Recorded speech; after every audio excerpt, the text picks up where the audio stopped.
President Obama's Supreme Court nominee is making the rounds on Capitol Hill today. Elena Kagan arrived for nonstop meetings with Democratic and Republican leaders.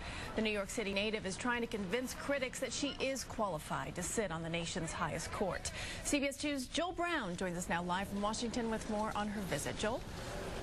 Christine, this game of Supreme Court confirmations typically start like this. You meet as many senators as you can and say as little as possible. Today, Elena Kagan was trying as hard as she could to stick to that playbook. Polite smiles and small talk greeted the president's Supreme Court nominee on Capitol Hill. But these courtesy calls to the Senate's top leaders weren't expected to get much deeper than this. I look forward to working to make this transition from your present job to the next job as smooth as possible.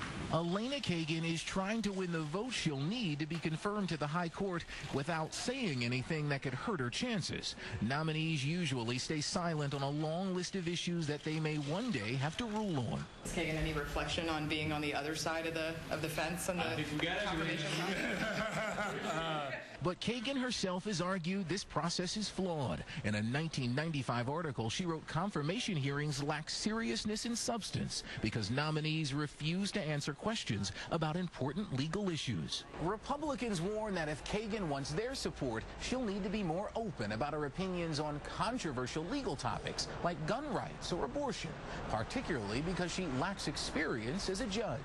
I think if you're not a judge, I would like to have seen somebody in the harness of the practice of law for a number of years. We intend to go through a thorough process. It is, however, not a rush to judgment.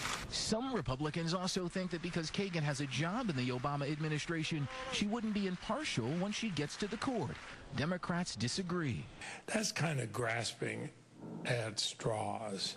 Democrats think they'll have the votes to get Kagan confirmed and seated on the high court before it begins its fall term in October.